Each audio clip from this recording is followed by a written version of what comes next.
For Charlie, giving Waria an extra pill was nothing. But for Waria, it meant the world. Her heart was already touched by Charlie, and she felt like a young girl being protected and cared for by him. Lost in her thoughts, she watched as Charlie walked over to Salman White and took out a pill. "Mr. White, this one is for you." Salman trembled and immediately knelt on the ground, just like the others, waiting respectfully. Charlie placed the medicine in his hand, and Salman blurted out, "Thank you, Mr. Wade, for this medicine. From now on, I, Salman White, will follow your every command." Seeing Salman kneeling so devoutly, Charlie said calmly, "Mr. White, your son and your nephew both angered me in the past. For you weren't a decent man, they probably wouldn't be in this world anymore." Salman's heart sank. He quickly bowed his head and said, "Thank you, Mr. Wade, for your mercy." Charlie grunted and said, "Tell the young people in your family they need to learn to keep their heads down and behave." Salman nodded quickly. "Mr. Wade, don't you worry. I will be sure to warn them." "Good," Charlie said lightly. "Take the medicine. It might just save your life one day." Once Salman had the magic medicine, his face flushed with excitement. "Mr. Wade, if you ever need my family for anything, just say the word." After that, it was Christian's turn. Charlie had promised Skyler 2 pills, so he gave one to Christian and another to Skyler. The father and daughter knelt on the ground together, their expressions full of reverence. Christian immediately made his position clear, declaring, "From now on, the Knox family will consider Mr. Wade our crown jewel." Charlie smiled slightly and nodded, satisfied. At that moment, all the medicine had been handed out.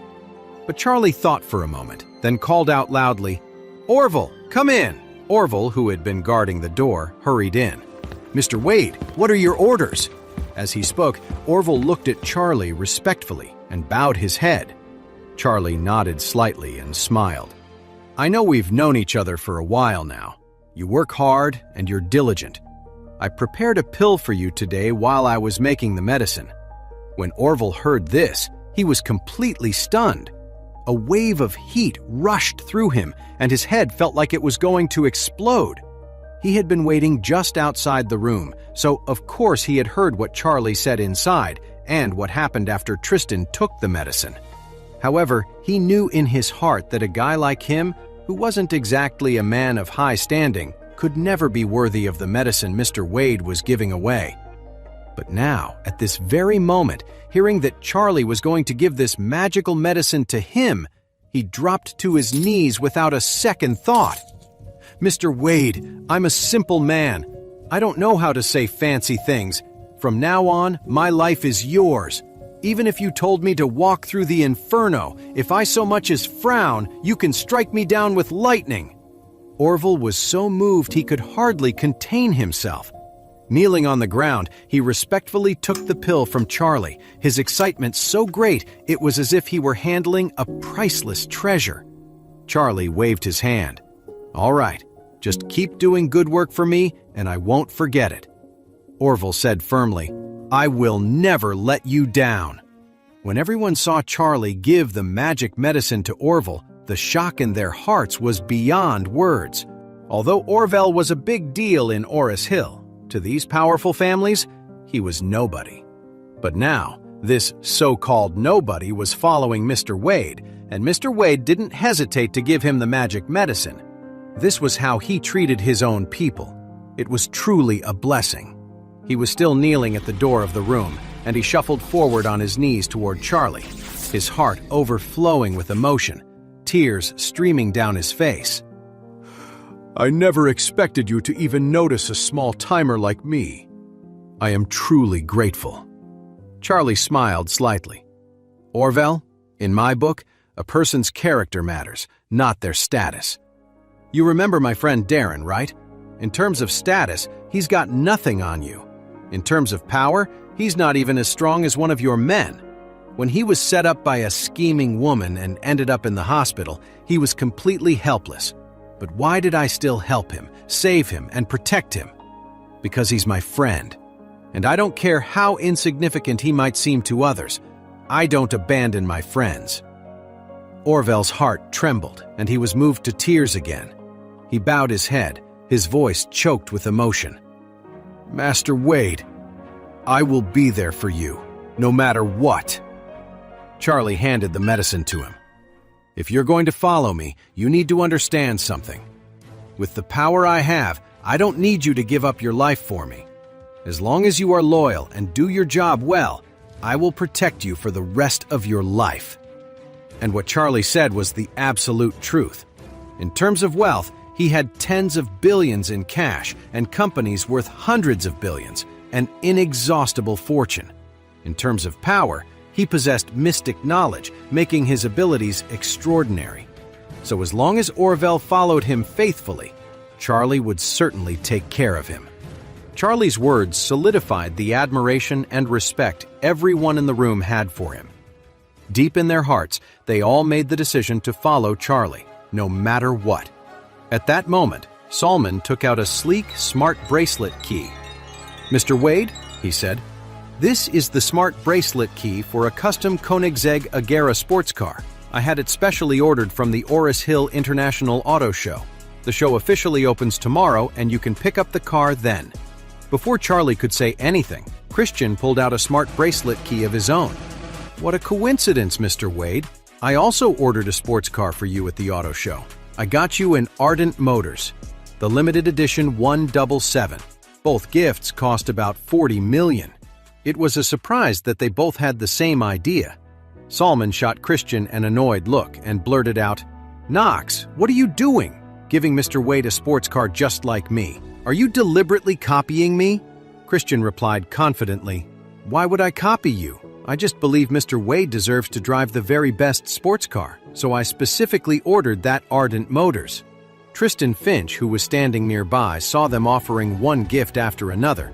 He quickly pulled a cedar gift box from his pocket. He opened it to reveal a shiny, colorful, Tiffany-stained glass goblet inside. He said to Charlie, "Mr. Wade, this Tiffany-stained glass goblet is from the ancient era. It's one of the most treasured antiques in my collection. I want you to have it today. I hope you like it." Seeing the three of them give such generous gifts, Waria, who had received 2 magical medicines, knew she couldn't be outdone.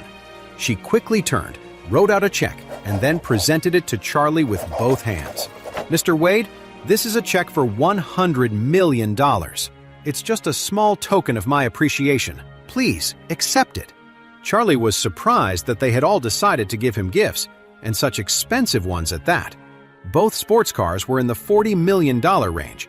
The Tiffany-stained glass goblets from the ancient era were worth at least $50 to $60 million, and Waria had given him a check for a straight $100 million. Honestly, none of this really meant much to Charlie. First, the sports cars were too flashy, and he wasn't a fan. Second, antiques were too much of a hassle, and he didn't care for them. As for money, that was the last thing he needed. However, seeing the 4 of them looking at him so eagerly, waiting for him to accept their gifts of loyalty, Charlie thought for a moment. He decided not to refuse.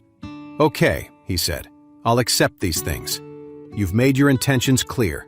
Since they wanted to pledge their loyalty and become his allies, accepting their offerings was the right move." When everyone saw that he had accepted their gifts, they all let out a sigh of relief and smiled. Charlie casually stuffed the $100 million cash check, the 2 smart bracelet keys, and the Tiffany-stained glass goblet into his pocket. Then he said simply, "All right, everyone, let's eat." Everyone quickly agreed, "Yes, let's eat." At that moment, Orville stood up from the floor. "Mr. Wade, I'll go stand by the door and wait." Charlie nodded, not asking him to stay. For the powerful people sitting at this table, Orville really wasn't in the same league. A street-level gangster, no matter how successful, was still just a gangster, and these people were the richest of the rich. After dinner, Charlie turned down Waria's offer to drive him home and decided to walk instead. After thanking him again, Waria got into her limited edition car and drove back to her villa. She held the steering wheel with one hand and the 2 magical medicines with the other. She couldn't help but wonder, should she give both to her grandpa? Or should she keep one for herself? If she gave both to her grandpa, then she'd miss her chance to have a magic medicine, and that made her a little sad. But if she kept one for herself and her grandpa found out about it later, she wondered if it would cause trouble. After a moment of thought, her desire to have the magical medicine for herself won out. She carefully tucked one of the pills into the glove box of her car, deciding to hold on to it for now. If she ever needed it, she would use it. And if she didn't need it, but her grandpa did, she could always give it to him then. That way, she could offer her grandpa the magic medicine on 2 separate occasions to extend his life. She believed that if she did that, he would definitely see her in a new light. When she got home, her grandpa was waiting anxiously, half reclined on the sofa.